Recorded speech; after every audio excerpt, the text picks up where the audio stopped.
Verán, sinceramente, esto no es lo que me interesa, porque no son más que las disposiciones fúnebres de algún loco megalómano que vivió 3000 años antes de que se inventaran los congeladores criogénicos. Gira la cámara hacia allí, hacia allí. En lugar de ver cómo morían los ricos y poderosos, veamos cómo vivía la gente corriente hace 3000 años.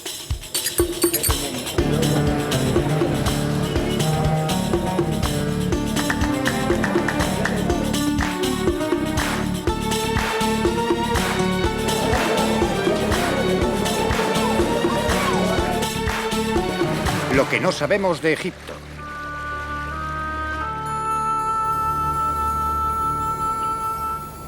Tengo la impresión de que hay muchas cosas en el Egipto moderno que les habrían resultado familiares a los antiguos egipcios que vivieron aquí hace 3000 o 4000 años.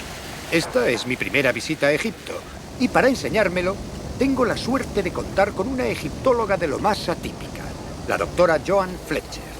Y me ha dicho que una semejanza significativa entre hoy y el tiempo de los faraones es el espíritu de cooperación. Mires a donde mires en el Egipto moderno, ya sea en las comunidades rurales como esta o en medios urbanos, se ve un gran sentido del trabajo en equipo. Quiero decir que si hay que hacer un trabajo, normalmente hay un grupo numeroso de personas haciéndolo. ¿Cómo? ¿Esta gente trabaja gratis? ¿Vienen sin más? Sí, aquí todos cooperan. Si hay que construir una casa, tus vecinos te ayudan. Y cuando tus vecinos construyen la suya, tú les correspondes. Pero este sistema no vale para la construcción de las pirámides, por ejemplo. Oh, desde luego que sí, la pirámide No, sí. venga. No, realmente las pirámides encarnan este carácter muy bien. No serían viables sin este fenomenal esfuerzo en equipo. La historia de la primera maravilla del mundo. De todos los confines del país llegaron multitudes de trabajadores y después esclavos, generaciones de esclavos, para arrancar las rocas a la inquebrantable tierra. Y mientras ejércitos de seres desdichados sufrían y morían para... Algunos arqueólogos están convencidos de que los hombres que construyeron las pirámides no eran esclavos, sino hombres libres que trabajaban en una especie de esfuerzo cooperativo. Así que podría ser que la imagen del antiguo Egipto evocada por Hollywood se base en un profundo malentendido del funcionamiento del mundo en el antiguo Egipto. Es que, por el amor de Dios, incluso tenían huelgas en el antiguo Egipto. Algunos obreros hicieron una sentada porque se quedaron sin maquillaje. Pero ya volveremos a eso.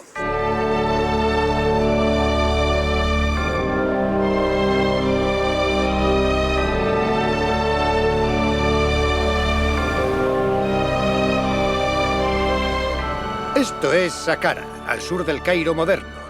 A simple vista no parece más que un desierto, pero en realidad es un gran cementerio con pirámides y tumbas.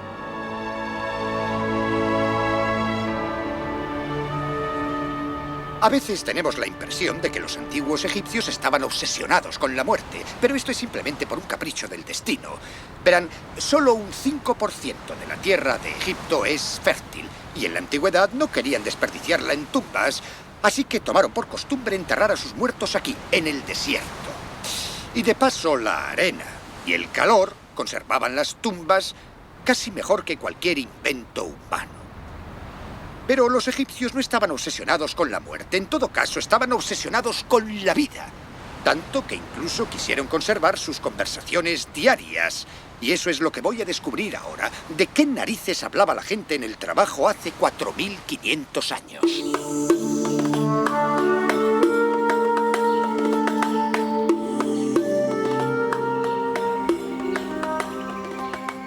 Me han dicho que aquí está enterrado un alto funcionario, un tipo llamado Ti. En realidad le apodaban Ti el Rico y poseía vastas propiedades. Bien, en las paredes de su tumba mandó inscribir fragmentos de conversaciones que habría oído cuando paseaba por sus fincas.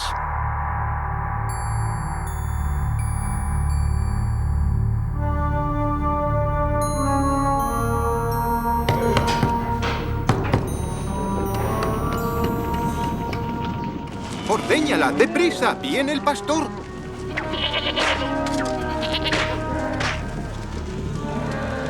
Pastor!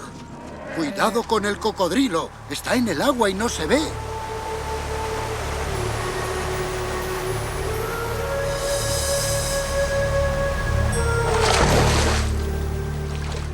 No hagas tanto ruido. Oh, vamos, paga, es barato. Que alguien me ayude antes de que me pegue. Tenemos que pasarnos todo el día carretando cebada.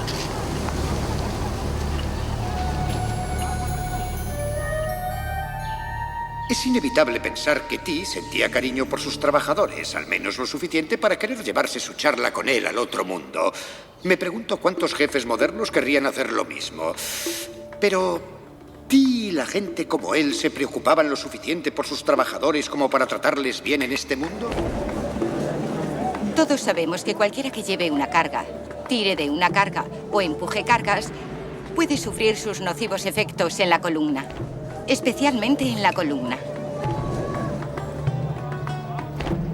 La doctora Aza Mohamed Sarri Eldin, del Departamento de Genética Humana del Centro Nacional de Investigación del Cairo, me ha explicado que los trabajadores que construyeron las pirámides llevaban una vida bastante dura. Es la parte inferior de la columna vertebral de uno de los trabajadores. Tenía 35 años y... pueden ver, por supuesto, que este hueso no es tan liso como este otro. Si observamos estas vértebras, vemos que están estrechadas anteriormente y eso no es normal. Esto se debe a la compresión de las cargas, de llevar pesos pesados. Sí. Pero, ¿cómo era la vida de un egipcio corriente hace 3.000 o 4.000 años? ¿Cómo hacernos una idea de la vida cotidiana de hace tanto tiempo? Bien, aquí en Luxor, a casi 800 kilómetros del Cairo, Joan me lleva a la tumba de un artesano llamado Senetjem. Cuidado con la cabeza, Terry, es muy bajo. Sí. Aquí hay alguien a quien quería enseñarte, Terry. Este es Senetjem, un trabajador. Ya, parece un granjero, ¿no? Verás, esta imagen representa a Senetjem, el trabajador, seguido por su mujer, Linefertiti. Y los vemos durante su vida inmortal en la eternidad. Esta es una escena de la eternidad y así es como la imaginaban. Se trataba de un eterno círculo de arar, segar y sembrar en los campos de los benditos. Han alcanzado el paraíso. Ah, sí, está segando el maíz, que es muy alto. Parece que el maíz es tan alto como él. Bueno, así es como veía la eternidad. El maíz crecía casi hasta 2 metros. No había plagas en los campos, ni plagas de insectos, ni de nada. Algo maravilloso. O sea, que este hombre era un simple granjero, un jornalero, ¿no? Realmente era un artesano, un artista, un pintor de inmensa capacidad que trabajó en las tumbas reales del Valle de los Reyes. ¿Entonces haría sus propias pinturas en los ataúdes? Sí, y además pintaba las escenas en las tumbas reales. Ajá. Aquí es un gran paisaje. Así que este es el pueblo de Senetjem. Sí, Senetjem vivía aquí, al fondo, en la esquina de la derecha. Esa era su casa. Esta es la ciudad de Deir el Medina. Y estos restos son las casas de los trabajadores que construyeron y decoraron las tumbas del Valle de los Reyes. ¿Y qué tipo de trabajadores eran? Pues eran individuos altamente cualificados, una clase profesional de artesanos, pintores, escribas. Ya hemos llegado, Terry. Esta es la puerta principal de la casa de Senetjem. ¡Oh, Dios mío! ¡Qué es asombroso! ¿Y qué aspecto tendría? Pues era de madera pintada de rojo. Ajá. Y el muro exterior estaba enyesado y pintado de blanco. Fue una casa muy elegante. ¿Tendría número o alguna indicación? Probablemente Senetjem. su nombre, para que lo supiera el cartero. Vamos a ver si está, ¿eh? ¿Hola? Creo que no está. Se habrá ido, pero no sé a dónde. Esta es la sala de estar, el recibidor. Sí. ¿Estás segura de que esta habitación no es una precursora de esa cosa terrible, esa sala de estar que nadie usa? Oh, sí. Esta es la salita delantera. Siempre estaba inmaculada, creo. Esta parece la habitación más utilizada. No sé, quizá porque es cuadrada. Sí, esta es una peana de piedra en la cual se apoyaría la columna central que sostenía la casa. No será una mesa camilla, ¿eh? No. Bueno, es una idea atractiva. Y aquí tenemos algo que se puede encontrar en casi todos los hogares egipcios. Ciertamente en las zonas rurales habría otro tipo de banco o de ladrillo sobre el que la gente pondría cojines. A los egipcios les gustaban mucho los cojines rellenos de pluma. Eran cómodos. Uno quiere estar cómodo si está reclinado, Y aquí la familia se sentaba, charlaba, cotilleaba y tal vez jugaba. ¿Y las paredes estarían decoradas? Por supuesto. Sabemos que las paredes originales estaban enyesadas. Algunas de las casas conservaban algo de color, los ocres, los rojos, y también les gustaban los colores brillantes, colores similares a los que vimos antes en la tumba. ¿Y qué son las otras habitaciones? Desde aquí entramos en un ¿Qué hay en almacén, ellas? un trastero. El pozo que vemos es una de las zonas en las que habrían almacenado comida. Hay una estructura similar en la otra parte del muro y aquí Sí. se podrían haber colocado grandes ollas de terracota para mantener frías diferentes cosas. Hay fragmentos de ollas de terracota muy gruesas. Ajá. Mantenían frío el contenido y estas eran las zonas de almacenamiento del agua. Sí. Y aquí vemos... ¿Y dices que este pozo estaba lleno? ¿Cómo mantenían las ollas de pie? Probablemente había una base de arena sobre la que se podían colocar las ollas o algún tipo de contenedor. Pero al estar cerrado, habrían mantenido los contenidos Ya. a la sombra y fríos en todo Sí. momento. Así que este es un sótano frío. Es una especie de frigorífico. Y por aquí se subirá al piso de arriba. Sí, subían hasta el tejado. Los dormitorios, ¿no? En realidad dormían en el tejado, como hacen actualmente en zonas del moderno Egipto. Uf, estas escaleras tienen 4000 años. ¿A que son increíbles? Y siguen Verás, funcionando. La forma que tenían de dormir era bastante Sí. ad hoc, porque alguna gente dormía en bancos o en colchones en el suelo y en verano seguramente dormían en el tejado.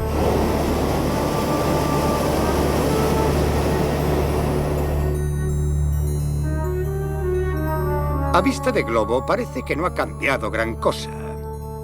La gente hoy sigue durmiendo en los tejados, bajo las estrellas, como hacía en el antiguo Egipto. Miren, ahí está Senetjen.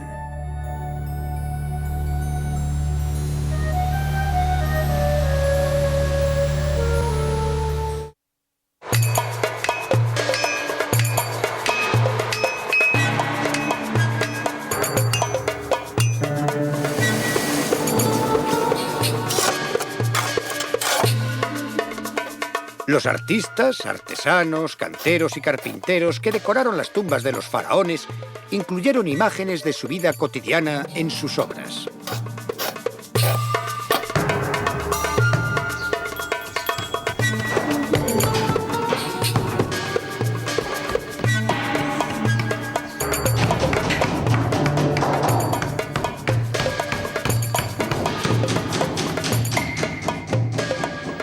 Los trabajadores de las tumbas como Senetjen construían sus propias tumbas y las decoraban en su tiempo libre, una especie de hobby.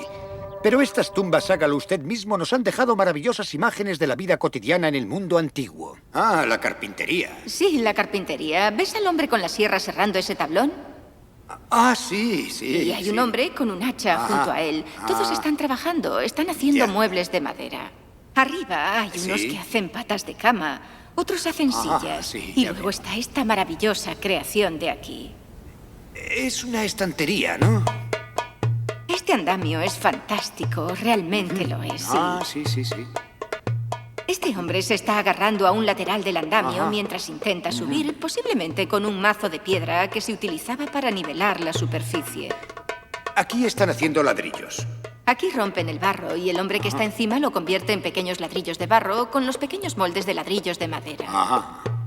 Un fuelle está dando aire y sujeta una cuerda, sí, para subirlos. Sí, utilizan la temperatura del fuego y derriten el metal. Ajá. Hay un par de tipos con fuelles. Los artesanos e ingenieros que trabajaban para los faraones podían esperar alguna gratificación. De hecho, un capataz aquí, en Deir el Medina, dejó constancia de las razones por las que sus obreros se tomaban un tiempo libre. Uno había estado enfermo, muy bien. Otro había estado haciendo sacrificios a los dioses. No sabemos si eso le valdría hoy en día. Otro había tenido una discusión con su mujer. Otro se estaba haciendo la casa y otro había sido mordido por un escorpión. Y un hombre se había tomado unos días para fabricar cerveza y, lo que es más, para bebérsela. Así que no todo era trabajar para los faraones. En un mercado callejero de El Cairo, Joan me contará algo más de uno de mis temas favoritos: La cerveza. La cerveza era la bebida de todos, hombres, mujeres y niños. Era un poco espesa, así que usaban ¿Cómo pajitas. espesa? ¿Qué quieres decir? ¿A qué se parece? Verás, la hacían con cebada y pan y todo tipo de cosas. Y tenía un poco de sedimento, un poco... Era un poco sí. rara. Pero más del que la cerveza tiene ahora en Inglaterra, porque la verdadera cerveza tiene sedimentos y una buena cerveza puede tener sedimentos. Sí, pero esta era como una sopa de verduras. Tenía cosas flotando. Entiendo. O sea que tenían que tamizarla, utilizar una especie de tamiz de paja especial. Y los ricos bebían vino, por supuesto. Tomemos, por ejemplo, a Tutankamón. Sabemos por los objetos de sus tumbas que prefería el vino blanco. El vino blanco bastante seco. Así que a Tutankamón le gustaba el vino blanco. Desde luego. A los antiguos egipcios les encantaban su vino y su cerveza, pero había otro líquido incluso más importante.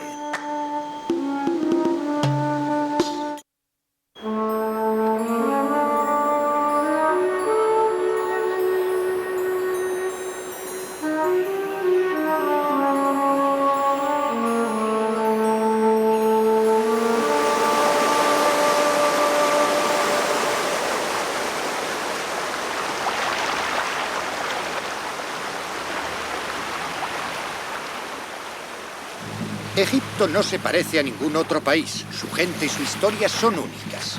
Y esa singularidad se debe sobre todo a este río. Egipto fue, y Egipto es, el río Nilo. Pero, curiosamente, lo que más les gustaba del Nilo a los antiguos egipcios en particular era su propensión a las inundaciones. La primera guía descriptiva propiamente dicha de Egipto la escribió el griego Heródoto. Cuando el Nilo inunda la tierra, todo Egipto se convierte en un mar. Y solo las ciudades permanecen sobre el nivel de las aguas, como islas, y entonces los barcos ya no siguen el cauce, sino que cruzan directamente el país. Por ejemplo, navegan junto a las pirámides. La razón de que la inundación del Nilo tuviera tanta importancia es que traía cienos desde Etiopía y Uganda. Este rico lodo significaba la diferencia entre una tierra fértil y un desierto yermo.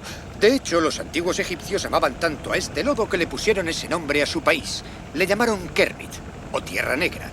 Y a la tierra a la que no llegaba la inundación anual la llamaron Tierra Roja o Desret, de donde deriva la palabra desierto. Esta dependencia de lo que mucha gente vería como un desastre natural dio a los antiguos egipcios un especial sentido de valores, en cierto modo inverso al nuestro. Por ejemplo, la propiedad se valoraba según la posibilidad de que se inundara. Si siempre se inundaba, si a veces se inundaba o si nunca se inundaba. Y el negro se convirtió en el símbolo de la vida y el blanco en el símbolo de la muerte, del duelo. Sin duda, Senetjen y su mujer se sintieron parte de este ciclo natural de fertilidad. La supervivencia probablemente era difícil, pero no era exactamente una lucha. Los propios dioses habían diseñado el mundo para que les fuera benévolo en el principio de los tiempos. Y cuando la vida es buena y los dioses han sido tan generosos, ¿por qué cambiar las cosas?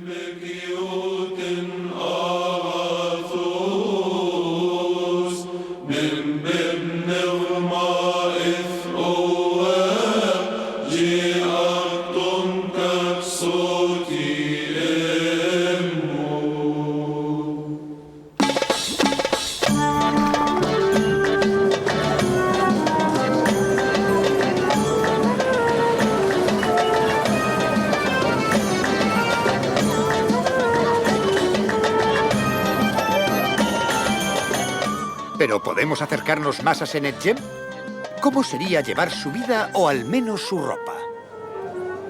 Pues da la casualidad de que Joe tiene un libro de muestras que puede ayudarnos, ¿verdad, Joan? Sí, y tenemos que llevarlo primero a la tienda de Bien, telas. dinos qué es un libro de muestras. Ha sido realizado por un experto textil Sí. que ha examinado durante muchos años la ropa de los antiguos egipcios para determinar cómo la hacían.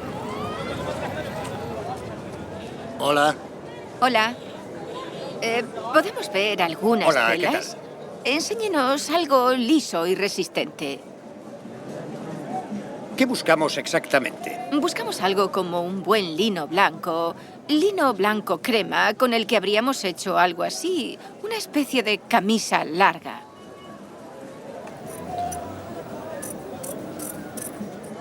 Ellos llevaban telas más ligeras. ¿No será porque tenían montones de vestidos diferentes como este, mientras los pobres tenían un solo vestido, uno más Sí, pesado que tenía más que o durar? menos. Los taparrabos de los trabajadores eran generalmente lino más vasto. Y, en fin, un par de cambios de taparrabos y eso era todo. Muy bien, ¿Entramos? genial. Queremos hacer este vestido del antiguo Egipto, que es muy, muy simple. Es una simple pieza de tela. Es un traje para Terry.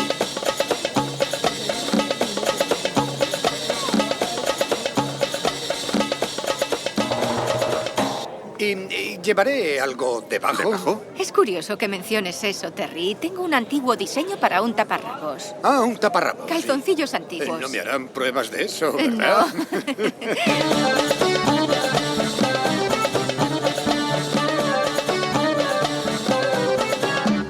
¿Puedo ver el taparrabos del antiguo Egipto? Oh, sí, aquí está. Ah, es... Se encontraron unos fantásticos ejemplos en el pueblo de los trabajadores. Esta es la parte delantera. una especie de entrepierna abierta a la mitad, ¿no? No, va cosido por el medio. Menos mal.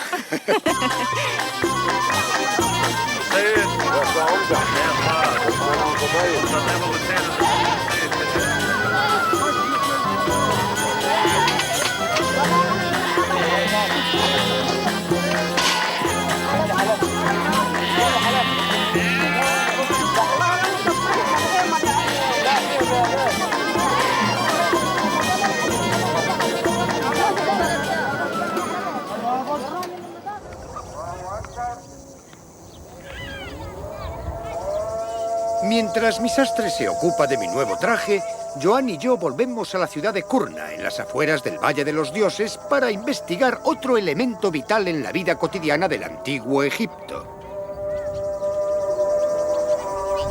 Senetjem ha tenido una mañana dura. Ha estado pintando en el interior de la tumba del faraón a 38 grados. Pero ya es hora de almorzar. ¿Qué comería? Por supuesto, este era el plato principal de una dieta del antiguo Egipto. La cerveza y el pan es la típica comida egipcia. Toda su cultura estaba basada en los dos ingredientes que vemos sobre la mesa. Y, bueno, está absolutamente cargado de calorías. Oh, esta torta es bastante grasienta. Sí, pero lo bueno es, creo que tiene tantas calorías que daría una asombrosa cantidad de energía. Está buena, ¿verdad? Oh, no sabe a mantequilla. Es más suave. Y no hay que comer nada más. Está delicioso. Este es el tipo de ingrediente con el que se hacían las comidas de la época. Y en recientes excavaciones en Gizeh han aparecido panaderías que cubrían las necesidades de los obreros de las pirámides. Eran los cimientos de las pirámides. Así es. Las hogazas que se hacían en una especie de ollas de terracota tenían tantas calorías, eran tan densas, que aportaban toda la energía necesaria para construir una pirámide.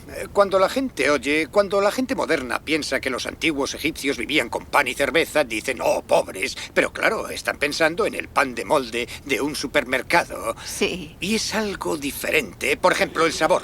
Hay muchas clases diferentes. Hoy, en zonas del Egipto rural, cada mujer tiene su propio horno fuera de la casa. Y cada una hace pan de forma particular. A veces con este tipo de chichones, 3 chichones en los lados, a veces con pequeñas marcas de decoración, y a menudo hay una gran rivalidad entre ellas por ver quién hace el mejor pan. Estoy seguro de que estas las he visto en los jeroglíficos. Sí, he visto la forma. Sí, las has visto en los muros de las tumbas y los templos como ofrendas. Estas cosas se llevan haciendo hace millones de años. Y supongo que la cebolla la picaban y la echaban en una ensalada. Seguro Sí, que muy sí, posiblemente seguro. hacían un bocadillo con un trozo de pan, ponían una cebolla o cualquier otra cosa, lo envolvían y muy posiblemente lo guardaban y se lo llevaban para comérselo en el trabajo. Después de la ensalada, ¿qué más tenemos para comer? Después de la ensalada, bueno, si eras un egipcio muy rico o habías tenido suerte cazando junto al río, aves salvajes, patos y Ya. gansos.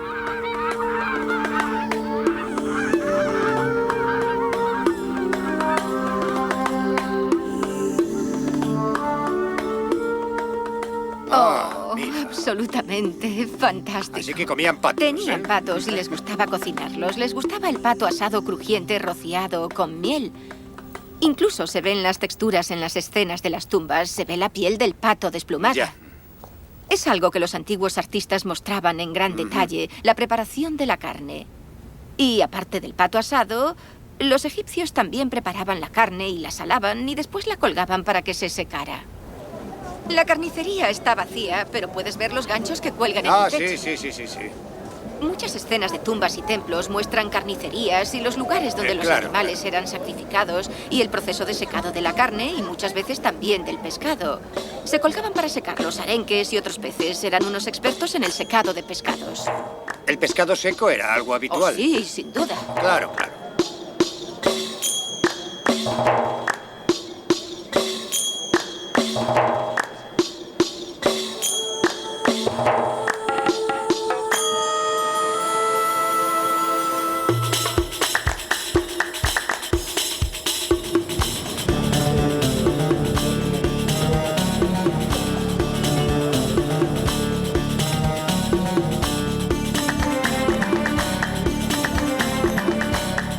Hace unos 3.000 o 4.000 años, los egipcios corrientes llevaban vidas tan plenas y ricas como hoy. Además, tenían expertos y técnicos altamente capacitados. De hecho, los ingenieros de la antigüedad podrían habernos enseñado un par de trucos. A mediados del siglo XX, el gobierno egipcio decidió construir una presa para controlar las crecidas del Nilo. La presa prometía traer todo tipo de ventajas al mundo moderno. La pega era que crearía un enorme lago exactamente donde se alzaba uno de los más grandes monumentos del mundo antiguo, el gran templo construido por el faraón Ramsés II en el siglo XIII a.C. en Abu Simbel. Así que en la década de los 60, las Naciones Unidas organizaron el rescate del templo, desmontándolo pieza a pieza y trasladándolo a la cumbre de la montaña. Sin embargo, en las profundidades del templo había una fila de dioses. En su emplazamiento original, el templo había sido alineado cuidadosamente para que 2 veces al año, el 23 de febrero y el 23 de octubre, los rayos del sol naciente bañaran de luz las estatuas de 3 de los dioses. Los ingenieros modernos intentaron reproducir este efecto, pero no lo consiguieron. Los ingenieros de la antigüedad sabían lo que hacían.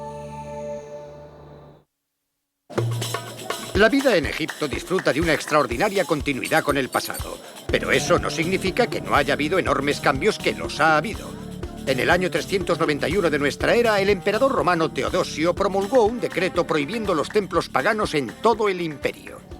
Para los egipcios esto fue un desastre, porque sus templos no solo eran lugares de culto, sino que eran escuelas, universidades, bibliotecas, centros médicos, tribunales de justicia. Eran el centro de la vida civil. Su cierre significó el fin oficial de las antiguas costumbres y el fin del lenguaje escrito. Y unos siglos después, la llegada de otra religión, el Islam, significó el final del lenguaje hablado.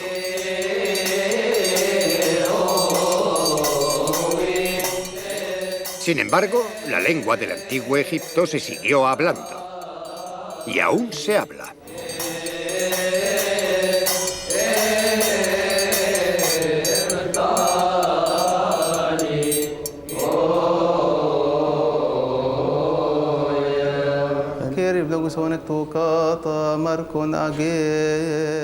Durante 1600 años, a pesar de las habituales represiones oficiales, la Iglesia copta y los sacerdotes como el padre Isaac Ramsey han mantenido vivo el lenguaje copto.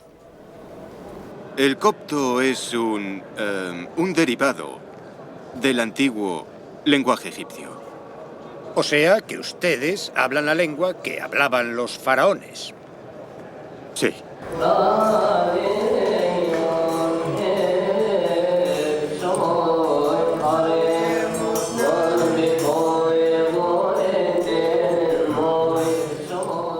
Por supuesto, es posible que el copto que se habla ahora se parezca poco al que se hablaba en el mundo antiguo, como el español actual al latín. Pero no obstante, la Iglesia cristiana copta ha mantenido esta antigua lengua muerta viva, del mismo modo que la Iglesia católica romana sigue manteniendo el latín vivo, y el primer idioma escrito conocido de la humanidad se siguió hablando. Y este hecho se convertiría en crucial para descifrar el significado de los jeroglíficos. Y aquí estamos, escuchando el lenguaje de los faraones y capaces de leer sus escrituras. ¡Qué sabias palabras! ¡Qué secretos y misterios nos transmitirán a lo largo de los milenios! A día de hoy, las siguientes ropas fueron entregadas a los encargados de la lavandería. 10 faldas, 8 taparrabos y 5 paños higiénicos.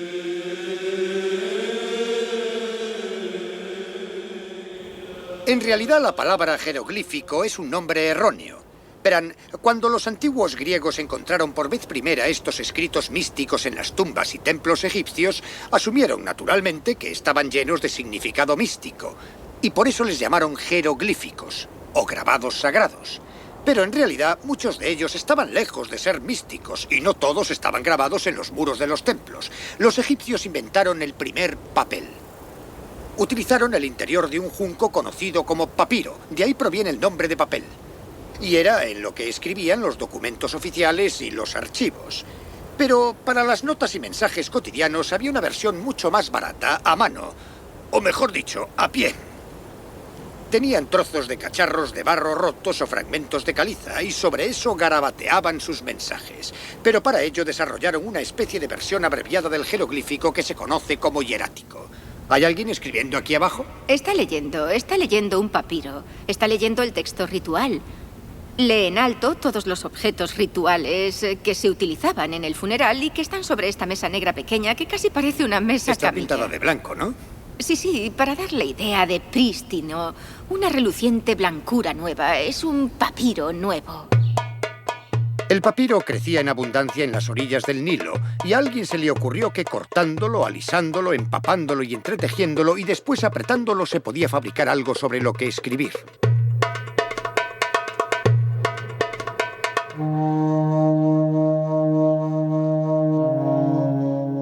La invención de la escritura en el antiguo Egipto fue desde luego un boom para los contables, administradores y escribas, pero también hizo posible la primera literatura del mundo. Uno de los vecinos de Senetjem creó una pequeña biblioteca de novelas, historias míticas e incluso canciones de amor. La mujer que amo está al otro lado. Hay un río que separa nuestros cuerpos. El río es alto. Es época de crecida. Y hay un cocodrilo acechando en los bajíos. Me zambullo. Desafío a las olas. Señor cocodrilo, no eres más que un ratón. Y yo puedo caminar sobre las aguas. Es el poder del amor.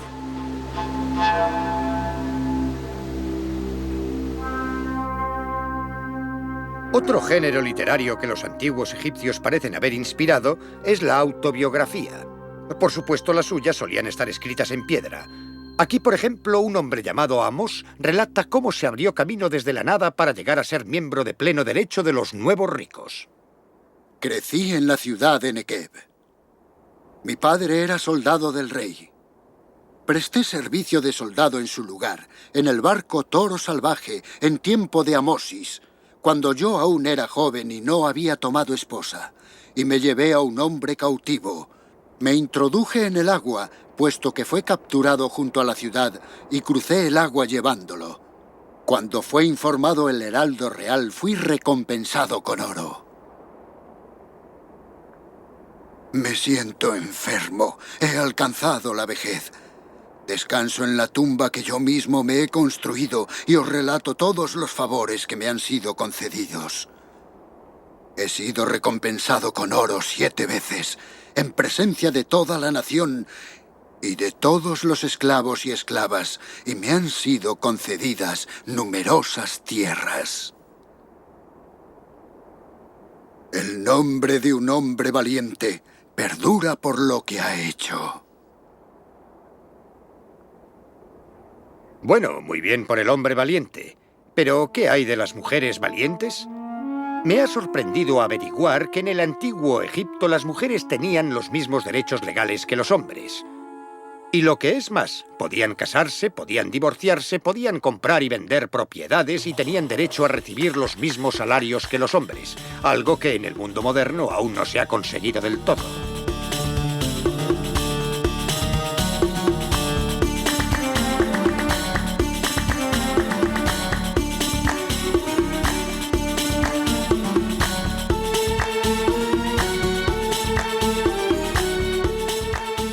Un texto advierte incluso a los hombres de que la conducta machista puede provocar disputas domésticas. No controles a tu mujer en su casa si sabes que es eficiente. No le digas dónde está, cógelo si lo ha puesto en el lugar correcto. Que tus ojos la observen en silencio, así reconocerás sus habilidades. Si un hombre no busca las disputas domésticas, estas nunca comenzarán. En el antiguo Egipto, el equilibrio entre los sexos era parte del equilibrio de la vida en general. Aquí en Luxor hace mucho calor, a menudo más de 40 grados centígrados. No me extraña que los antiguos egipcios necesitaran esta extraña ducha. Este es el aspecto que en el antiguo Egipto tendrían las duchas. Por supuesto, es una con clase porque perteneció a Ramsés III. Es extraordinario pensar que el faraón Ramsés III estuvo en este mismo lugar dándose una ducha. ¿Qué pasaría si sus sirvientes estuvieran en el muro y echaran agua y... Gracias, sirviente, muy bien. Y después de la ducha se secaría con una de estas... Una estupenda toalla esponjosa. Estas cosas no han cambiado en 3000 años. Supongo que es un poco lo que ocurre con los humanos. A medida que pasan los siglos, no nos hacemos más listos o más morales o tenemos más cerebro. Supongo que es bastante reconfortante pensar que realmente todos somos como toallas esponjosas. Espero que ya esté listo. Recién lavado, me voy al sastre a recoger mi nuevo traje modelo Antiguo Egipto. Aquí está.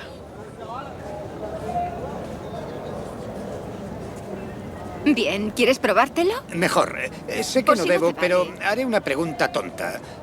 ¿Aquí hay probadores? Oh, sí, cómo no. Ah, sí, vale.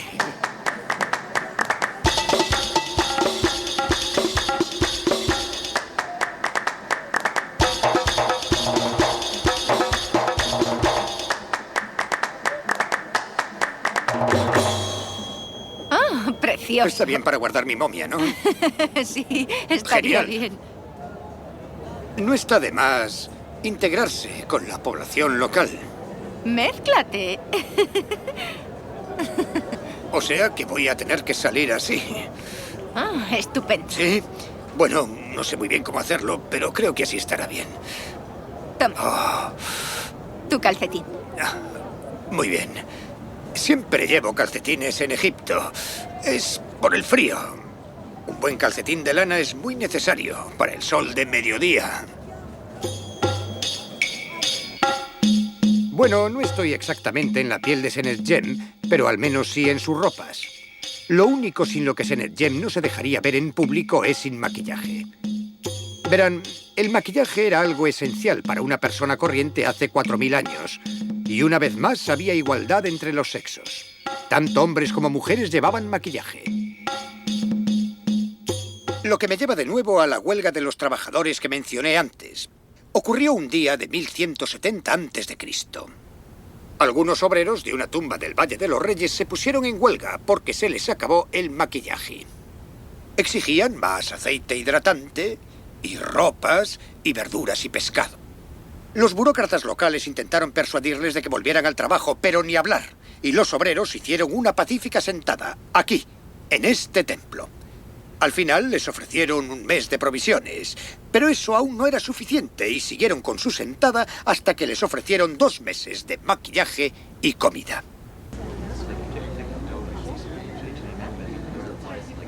Dime, ¿por qué los hombres se ponían esto en los ojos? Podemos compararlos con los jugadores de fútbol americano que llevan unas rayas negras bajo los ojos para reducir el deslumbramiento del sol desde el campo.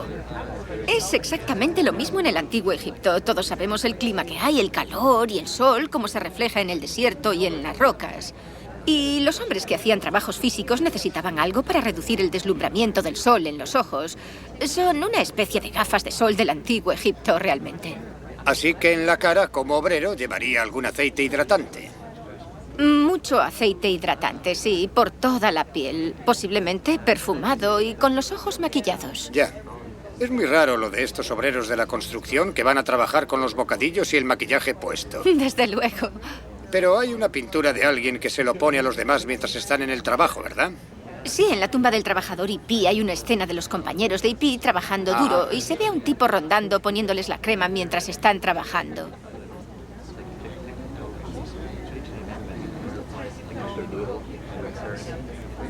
¿Y esto qué es?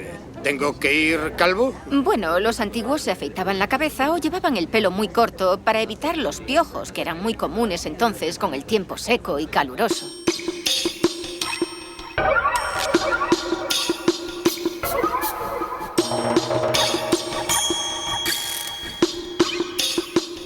Los ricos sin duda llevaban peluca y se alisaban el pelo utilizando una especie de gel.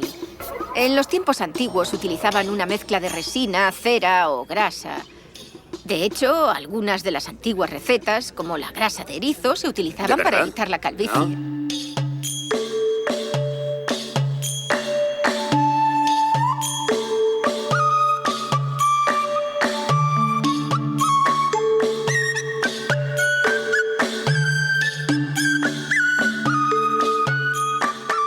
Y por supuesto, se teñían el pelo y las pelucas con aleña. Y en algunas excavaciones que hemos hecho, hemos encontrado que la leña se utilizaba para teñirse el pelo ya en el 3400 a.C. Pero se teñían las pelucas, no el pelo. Se teñían las dos cosas. Oh, es precioso. Odio decir esto, Joe, pero las pelucas se consideraban especialmente atractivas. Oh, sí, no solo eran objetos de estatus, sino que se consideraban muy atractivas. Vaya. Hay una historia muy curiosa en la que un hombre le hace una sugerencia indecente a una mujer y le dice: ponte la peluca y vámonos una hora a la cama. Bueno, esto era el colmo de la indecencia.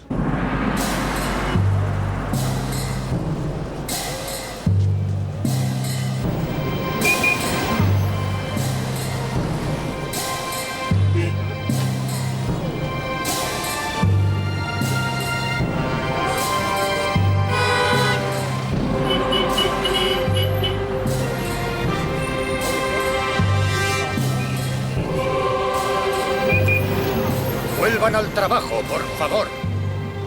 Aquí hay mucho vago. La protección que ofrecía el maquillaje ocular no era simplemente práctica, sino también mística. Verán, el ojo, para ser exactos, el ojo de Horus, poseía para los antiguos egipcios poderes mágicos naturales de protección contra el mal. Aún se pueden ver hoy en día.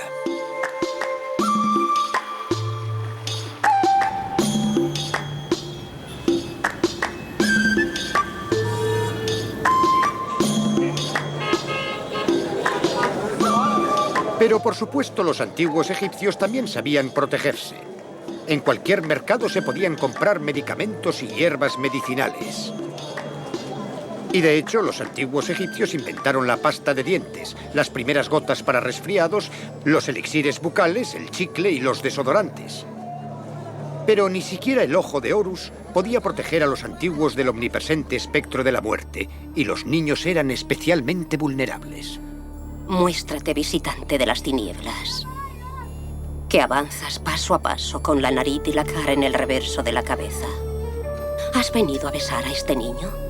No te lo permitiré. ¿Has venido a hacerle daño? No te lo permitiré. He preparado una poción para protegerle de ti. De ajo, que es mala para ti. Con miel, que es dulce para los vivos y amarga para los muertos. La muerte en el antiguo Egipto, al igual que hoy en día, era un negocio y, por supuesto, se podía ganar dinero con ella. Estas mujeres, por ejemplo, eran plañideras profesionales y aquí están entrenando a sus jóvenes aprendices para llorar, lamentarse y arrancarse los cabellos. Los arqueólogos han descubierto, además, algunas prácticas poco honradas en el negocio funerario en el antiguo Egipto. Se han encontrado momias rellenas de pelucas y hierba, incluso con un mango viejo de escoba. Pero en cualquier caso, los antiguos no confiaban tanto en la vida después de la vida como nos imaginamos. Un arpista ciego hace 4000 años nos lo advierte. Diviértete mientras puedas, no te reserves. Porque mira, ningún hombre puede llevarse sus bienes consigo. Y nadie que se haya ido ha regresado jamás.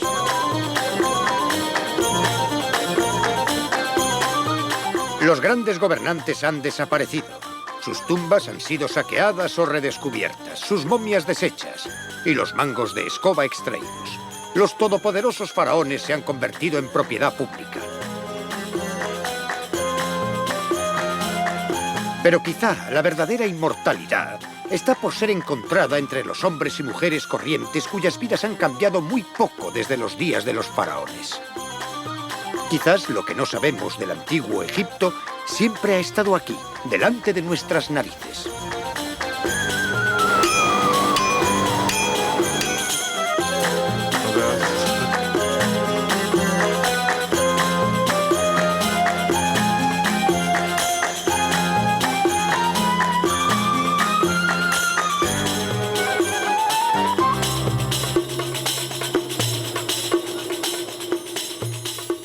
Para los antiguos egipcios que vivían aquí en Tebas, el mundo era pequeño. Desde el Nilo a esas montañas de allí. Y más allá estaba el desierto, el otro mundo, la morada de los muertos. No es que estuvieran obsesionados con la muerte, sino que tenían a la muerte por vecina y tenían que aprender a vivir con ella. Este es uno de los mensajes favoritos de los vivos a los muertos. Que pases millones de años tú, amante de Tebas, con el rostro hacia el viento del norte y los ojos contemplando felicidad. Y los muertos también tenían un mensaje para los vivos. Este es el consejo que un antiguo egipcio nos ofrece hoy. Sé alegre toda tu vida. No trabajes más de lo necesario. No recortes el tiempo destinado al placer. No pierdas tiempo en preocupaciones cotidianas más allá de proveer tu casa, y cuando la riqueza te llegue, sigue a tu corazón. La riqueza de nada sirve si estás triste. Cuando pensaban en la eternidad, la imaginaban muy parecida a esta, porque para los antiguos egipcios, el paraíso era Egipto y el infierno cualquier otro sitio. Me pregunto cuántos de los habitantes actuales de Los Ángeles o Londres pueden decir lo mismo.